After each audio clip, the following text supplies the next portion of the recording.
Bueno, les quiero platicar. Desde los 8 años hice mi primer venta y fui a vender el periódico que mi papá compraba. Era el Universal, recuerdo bien.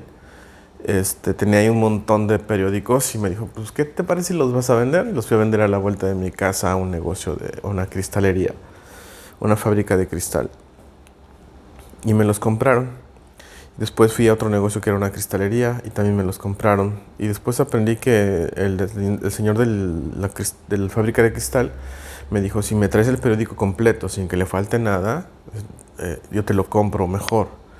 Entonces empecé a ver la forma de negociar, ¿no? Y él quería que fuera el Universal. Y de vez en cuando mi papá compraba otra marca que era La Prensa, otra editorial, La Prensa. Ese era más delgado, de un formato distinto. El Universal era de 8 columnas y la prensa era de 4 columnas, si no me recuerdo, o 6. Entonces, aprendí formatos de periódicos, aprendí formatos de varios. A los 8 años, 10, a los 10 años continuaba con ese negocio. El problema era que mi papá no leía lo suficiente y pues yo no salía a conseguir más periódico para vender, ¿no? Porque no era la única persona que leía el periódico. Había muchas personas en mi pueblo, cercanos a mí, que podía haberles comprado el periódico, ahora que lo veo de esa manera. En fin, así fue. Entonces mi instrucción financiera no fue muy óptima en aquel momento. Las creencias que yo tenía eran de ser un gran generador de ingresos, pero también a la vez podías gastar mucho dinero, ¿no? Y una de las frases muy comunes en una familia, hablando de mis padres, era: no tengo dinero, no hay dinero, solo vamos a pasear, solo vamos a ver, no compramos nada. Pero al final de cuentas regresábamos con bolsas y bolsas del centro comercial y todo eso, ¿no? Desde pequeño me llevaban al centro comercial en la Ciudad de México. Recuerdo que a veces nos iba con mi primo, con unos primos nos llevábamos, íbamos allá. Siempre era salir, desayunar fuera, comer fuera y cenar fuera. Y de los 7 días de la semana, mi madre cocinaba máximo 3 días o 2. Los demás días comía fuera de casa y comía en restaurantes con mantel y por lo menos de 5 cubiertos, ¿no? Comíamos diferentes cosas, me educaron me enseñaron, mejor dicho, a comer bien, me enseñaron al buen gusto de la comida, a saber distinguir entre los términos de un corte, a saber varios vocabularios, como es un comensal, diferentes formatos de comida, lo que era ir a un restaurante donde vendían carne cortes, ¿no? Donde era un restaurante italiano, donde era un restaurante francés, donde era un restaurante alemán, en diferentes términos, varias cosas que fueron haciéndome pensar que eso era una forma común de vivir, ¿no? En cambio, todo eso no era reflejado precisamente en el estilo de vida. ¿Qué es decir esto? En todo el estilo de vida, porque el estilo de vida seguía siendo común. Mis dos padres mayores de familia, mi padre mayor de la familia eh, Cornejo, mi madre mayor de la familia Durán, 4 hermanos, ambas familias, ambos caracteres muy fuertes, ambos caracteres, ambas formas de ser y educación dentro de un ambiente un poco, podríamos decir, patriarcal, no tan estimado, machista tal vez, no tanto, pero sí, con tendencias machistas, ambas partes, conocimiento católicas, perdón.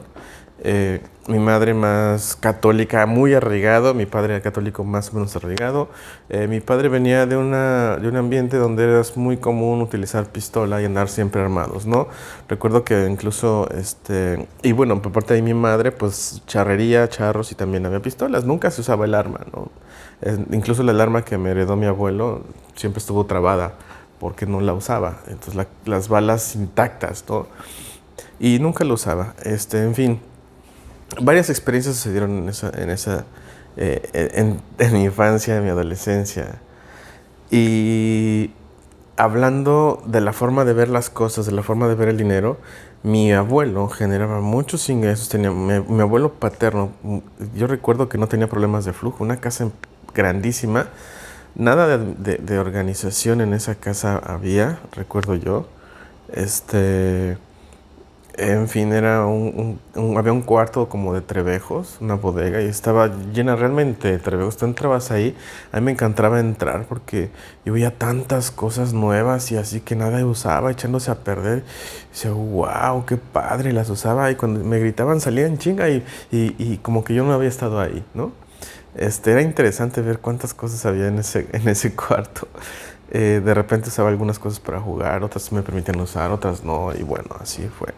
Y luego, pero tenía tierras, rentaba tierras para producirlas con alfalfa, se dedicaban a la agricultura.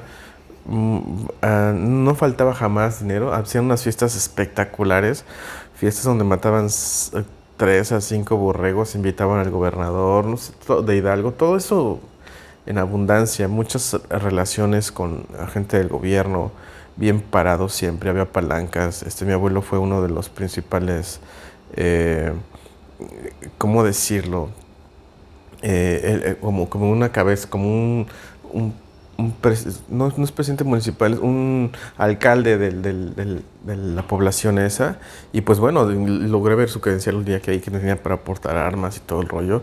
Tenía la fama, es el apellido de ser unas personas matonas del bisabuelo, algo así, que eran muy malas personas, ¿no? Según esto. Eh, yo no lo vi así nunca, siempre vi que la gente respetaba mucho a mi abuelo y lo quería bastante. Y mi abuela, su esposa, pues bueno, ella, ¿qué te puedo decir? Todo un corazón, se llamaba Consuelo, en paz descanse, imagínate. Consuelo, llegabas a su casa y le daba de comer a todo mundo. Todo, lo primero era darle de comer, ¿no? Siempre. Y siempre se la pasaba cocinando. Ella hacía las tortillas desde el Nixtamar. Recuerdo haber visto cubetas con maíz ahí decenas de veces cuando los íbamos a visitar. Yo no sabía ni para qué eran, veía cubetas con maíz ahí medio amarillentas. Y pues sí, después me di cuenta que hacían metate y las tortillas a mano, ¿no? Es maravilloso. Muy rico cocinaba mi abuelita. Y siempre a todo el mundo le daba de comer, siempre. Cuando hacían una fiesta grande, todo el mundo se llevaba su itacate, su porción de comida para y comérsela en su casa, siempre. Y bueno, hablando de por parte de mi mamá, mi abuelo Roberto, pues el único abogado del pueblo, su compadre era el juez cívico en aquel momento, que también se encargaba de registrar a las personas. Entonces, su compadre el juez y mi abuelo el abogado, entonces imagínate lo que hacían. Era de una familia que echaba mucho desmadre. En ambos casos el alcohol siempre estuvo presente en el ambiente familiar, muy, muy marcado. En el ambiente familiar por parte de mamá, bastante marcado. Diario era fecha que diario mi abuelo le entraba a su copita. No sé decir si se excedía o no, solo sé decirte que le entraba muy sabroso y siempre cumplía. Era un tipo bastante bien, le iba muy bien en los negocios siempre. Era un tipo muy rico, dejó muchas tierras, bla, bla, bla, bla, bla, bla, ¿no? Eh, no recuerdo mucho mencionar esa cuestión del dinero, lo recuerdo el dinero más marcado en la cuestión de mi padre, más que en la de mi madre. Mi abuelita Inés, una mujer bastante tranquila, abnegada, podríamos decirlo desde algún punto de vista, enviudó pronto, se mantuvo siempre muy respetuosa, muy moral. Recuerdo que muy cariñosa, muy amorosa mi abuelita, bastantes consejos me daba siempre. Los amé mucho a todos mis abuelos. Con el que menos tuve contacto fue con mi abuelo Raúl por parte de mi papá. Pero vaya, muy fuertes ambas partes. Los dos abuelos paternos muy fuertes, muy puestos en su posición, con un poder de sí mismos bueno, bastante interesante. Para la época era muy bueno. Tenían una imagen social muy fuerte en ambos casos. Y pues la mujer que estaba con cada uno de ellos hacía su papel preciso para tal cosa, ¿no? Eh, es lo que puedo hablar. ¿Y por qué toco este tema? Toco este tema porque tiene que ver mucho con quién soy. Y que voy a hablar, no me gusta decir la palabra soy, pero el que habla, qué historia está atrás de mí, de dónde sale todo este tema. Entonces, en una de las últimas sesiones que tuve de constelaciones familiares con Marta Orozco, descubrí esa fortaleza que tiene de abuelos, ¿no? Abuelos conmigo, mi fortaleza, mi ser, y de que he estado luchando durante mucho tiempo para lograr eso material que quiero lograr. He estado luchando durante todo el tiempo que tengo uso de razón, pensando que no se dan las cosas, que no las he tenido. Pero si hacemos una revisión específica de todo lo que ha pasado, es que puedo decirte con certeza que he estado en abundancia todo el tiempo. Sin embargo, no lo he visto durante la mayor parte del tiempo, no lo he visto esa abundancia de haber hecho viajes, de haber tenido carros costosos, de haber comido en restaurantes frecuentemente, de haber salido a muchos lugares. El estilo de vida que llevaban mis padres lo dupliqué inconscientemente y me di cuenta que se ha ido el dinero por esa parte. Conforme pasó el tiempo, yo crecí y pues mi abuelo materno, abogado. Mi bisabuelo materno, el primer notario en el Estado de México. Su hijo, mi abuelo, el primer abogado en el pueblo. Mi madre, su hija, abogada. Y súmale a eso mi padre, abogado. Entonces mis dos padres abogados y una ascendencia de abogados de abolengo, pues ¿qué iba a ser yo? Abogado. Y cuando estudio toda la ideología y la creencia de las leyes y toda esta falacia del qué bonito es el derecho, qué padre es el derecho, cuando empiezo a estudiar, después de haber yo litigado desde pequeño, casi a los 15, 16 años empecé a litigar con mis padres. Cuando entré a la universidad a los 18, yo ya sabía que se movían las cosas de alguna forma. Yo ya sabía que se movían las cosas, que no era tanto las leyes como las relaciones lo que realmente dominaba el derecho, el proceso legal. Y cuando entro entonces a la universidad, me doy cuenta de lo maravilloso que viene en la historia del derecho y todo esto, y me empiezo a enamorar de las leyes, de la filosofía del derecho. Y entonces empiezo a embarcarme en otra parte que es el derecho penal, que ya lo había tocado superficialmente, pero ahora empiezo a entrar en el derecho penal y empiezo a ver un montón de cosas que no me que me desagradan, porque lejos de saber manejar exactamente las leyes de acuerdo a la postura, era mucho más simple un proceso en el cual tú podías sobornar a una autoridad y llevar a cabo la sentencia a tu favor o a lo que quisieras. Sin embargo, el haber logrado mi padre sacar de la cárcel a un asesino por alguna circunstancia que él consideró que era ética, a mí me hizo ver las cosas de otra perspectiva, a esa corta edad de 12 años o 13, si no mal recuerdo. Después de haber visto que un hombre violó a su esposa y le dictaron una sentencia a favor de ella, pero que ella todavía quería seguirlo viendo, me hizo pensar otras cosas más. Y así fue como empecé a generar mis creencias y mis propios juicios desde pequeño, y los fui formando en relación a la pareja, a los amigos, al derecho, a la familia, a los hermanos. Mis padres no podrían caracterizarse por ser unos hermanos completamente leales, de lo que yo considero lealtad o hermandad con sus propios hermanos. De hecho, creo que no creo que hayan sido tan unidos mis padres con sus hermanos como yo veo hoy en día que mis hijos están unidos con ellos mismos. Y esa labor se lo agradezco a la madre de mis hijos, y parte importante también creo que yo he hecho ahí. Entonces, todos esos conceptos fueron los que yo me formé y empecé a clavarme creencias tras creencias y juicio tras juicio. Entonces limité mucho mi capacidad de ver más allá de... Y tal vez en esta historia te identifiques con alguna parte.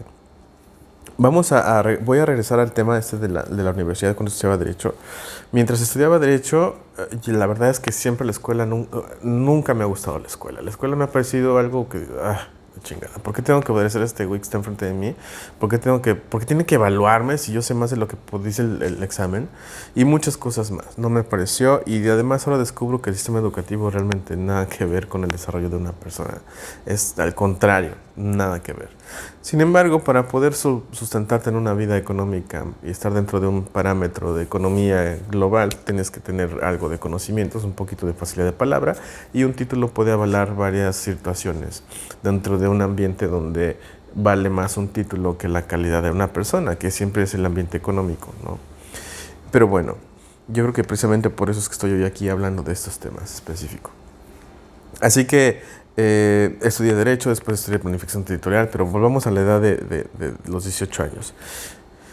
Estudio, ahí empieza a haber problemas en la casa con mis padres, empieza a haber unos estires y aflojes ahí entre ellos. Yo ya estaba harto de vivir con ellos a esa edad, porque como hijo único, pues me despertaban para decirme que se peleaban frente de mí. Siempre se estuvieron peleando frente de mí y eso no me gustó, jamás, ¿no?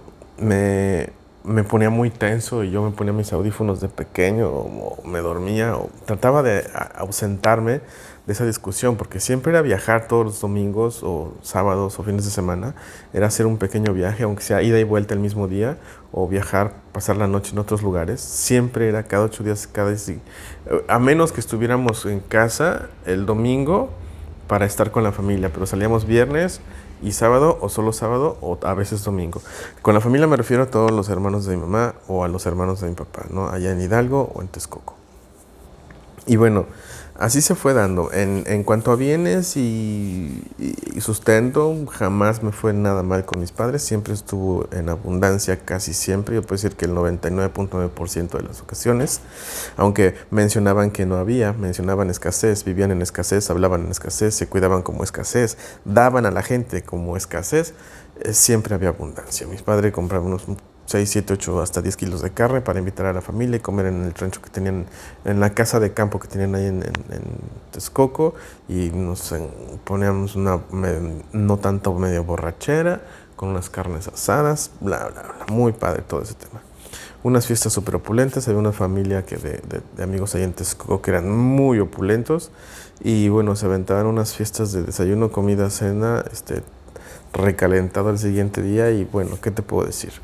El ambiente social muy, muy movido siempre. Y pues yo, como hijo único, tenía demasiados prejuicios en mi cabeza. Era muy, muy aprensivo. Creo que toda esa parte la he estado trabajando, ser demasiado aprensivo. Y el ser demasiado aprensivo me llevó a jamás conectar con amistades profundas, ¿me explico? Salvo un mejor amigo que tengo, fuera de mi familia hablo. Un mejor amigo que se llama Isauro, mi super carnal de la adolescencia. Hasta ese momento pude consolidar una amistad muy fuerte con alguien que es él. Y posteriormente ya cuando llegué aquí a Vallarta ya generé una capacidad de amistad con las personas totalmente distinta. Tengo muchos amigos muy cercanos. Obviamente hay con quienes más frecuento que otros, a veces regreso acá, pero siempre son amigos muy cercanos. La mayoría de mis clientes se han convertido en mis amigos y eso es un gran logro, algo que me fascina, algo de realmente que me agradezco al universo que así sea. Y bueno, en este ambiente, pues déjame decirte que ya cuando estaba yo en la universidad, pues yo era un ferviente creyente de Dios y su religión católica como la única y la verdadera y bla, bla, bla. Y había pasado muchas vivencias en relación a la religión muy cerca. Yo me sabía todos los rezos, me sabía el nombre de los libros de la Biblia, había leído como 3 libros de la Biblia católica nada más, mucho conocimiento de las leyes, del bla, bla, bla, bla. Y bueno, para no hacerte el cuento largo, voy a hablar a partir del momento en que llegó en mi negocio de entrenamiento y coaching para empresas. Eso fue en el 2009. Perdón, sí, en el 2009, si no mal recuerdo. 2009 o 2010, creo. Por ahí está. Entonces resulta que en 2009, en el 2009 mi madre fallece el 26 de enero. Fallece por cuestiones de diabetes que nunca se cuidó. Y justo cuando mi madre fallece en enero, pues ella me deja una herencia. Y esa herencia, pues yo ya había acercado, ahí estaba una franquicia de entrenamiento fundada por Robert Kiyosaki y Blair Singer. Había hablado con el franquiciatario de Latinoamérica para acercarme a ella, pero se me hacía altamente costosa, ¿no? $85,000 para pagarlos por una franquicia local, se me hacía muy caro en ese entonces. Estamos hablando que en ese momento acababa de empezar la recesión hipotecaria de Estados Unidos, que en el 2008 fue, pero hasta el 2009 se fue reflejada en México, que supuestamente mandaron una crisis de influenza y pararon la economía por 2 semanas. Lo que aquello sucedió por 2 semanas era algo nada en lo que sucedió ahora con esta pandemia, era nada. Sin embargo, en aquel momento le pegó a la industria de turismo aquí en Puerto Vallarta, pero sobre todo a la inmobiliaria, cabrón. Yo me dedicaba en ese momento a rentar locales comerciales, vender terrenos residenciales y comerciales y vender casas. En ese momento, las inversiones que había de proyecciones de desarrollos espectaculares con inversión extranjera, se colapsó. Tal cual se quedó la construcción en obra negra y pasaron 10 años y la construcción sigue en obra negra. Bueno, apenas se activó hace como 3 años, 2 años o 3. Entonces, pues yo ya había echado ojo, mi madre fallece, en ese momento tomo una pausa, dejo de vender propiedades y todo, pido un descanso porque era yo empleado de una empresa, de un corporativo, y, me voy a México a ver lo del asunto de mi mamá. Me la pasé allá revisando la casa, las cosas, haciendo ajustes, esto, lo otro, y entonces logré vender una propiedad y inmediatamente di un enganche para comprar esta franquicia. Compro la franquicia sin haber conocido ningún programa, proyecto, que se me pareció muy intensa esa decisión, muy atrabancada, pero una de las mejores que he tomado en mi vida. Y cuando eso pasa, empiezo a generar el negocio y pues bueno, resulta la cosa más interesante del mundo, ¿no? Porque yo quería tener reflectores frente a mí, hablar frente a 5,000 personas, algo así como Tony Robbins, ¿no? Ahí, todo ese tema. Y yo empiezo a crecer en eso, pero perdí de vista algo muy importante, que para poder lograr todo aquello tenía primero que haber una preparación interna. Y la preparación interna tiene que ver con el creer que las cosas se pueden dar y el creer que es posible que sucedan. El que no haya ni un solo gramo de duda en que las cosas se van a dar de esa forma. Y para que tú logres no tener un solo gramo ni nada de dudas en que las cosas se van a llevar a cabo, requieres de preparación. Al menos yo la requería. Hay personas que ya nacen así, tal vez. Hay personas que ya están preparadas, tal vez. Pero si en algún aspecto de tu vida algo te está fallando, es porque un gramito de preparación te hace falta para el siguiente paso. Dice, hacer el clic completo. Y bueno, así fue. Mi ego empezó a crecer de esa manera. Empecé a hablar con la gente, a pensar que yo sentía la razón. Empecé a vender. No vendí nada, no vendí nada en 6 meses. Ya me había desesperado el negocio. Y de repente algo pasó y algún clic me cayó. Y empecé a cerrar tratos. Y empecé a vender. Y vendí tantos programas que ni siquiera sabía aplicarlos. Entonces me eché un problema encima porque resultó que la franquicia no me iba a dar el soporte que yo esperaba que me diera. Y la franquicia seguía pidiendo que me entrenara más y más preparación y más viajes y más viajes. Entonces yo tenía unos gastos mensuales espectaculares y empecé a usar todo lo de la herencia para invertir. Y pues en 6 meses no pasó nada, hasta que cerré un trato, ya empecé de nuevo, ya se estaba acabando el dinero. Entonces le seguí y usé todo el dinero, lo gasté, no invertí nunca en nada más que en mis conocimientos, en más cursos. Creo que ha sido la inversión más importante que he hecho en toda mi vida, esa inversión que he tenido acá para saberme conocer y todo esto. Ahora puedo decir que el 5% de mi tiempo paga el 90% de mis gastos. Bueno, pagaba, porque en este momento las cosas no son así. Y pues para no hacerte el cuento largo, así estuvo todo este tema, ¿no? Y me gustaría hablarte en la segunda parte de esta plática. Me gustaría hablarte de qué es lo que pasó desde el momento que empecé a desarrollar la franquicia. Algunas anécdotas muy importantes a nivel empresa y a nivel personal, hasta hoy en día, que estoy a punto de estoy haciendo un cambio totalmente drástico, en el cual ya no va a ser lo mismo que antes mi forma de trabajar con las personas, en los procesos de asesoría empresarial y etcétera, etcétera, donde realmente ya hago una transmutación, como lo dice el libro que escribí, por cierto, y me veo en otra posición, con otro nivel de energía, con una energía más enfocada, con una fortaleza espectacular y con un conocimiento desbordante. que te va a ayudar, ¿va? Y bueno, con toda honestidad te digo que esto te puede funcionar. Te veo en la segunda parte.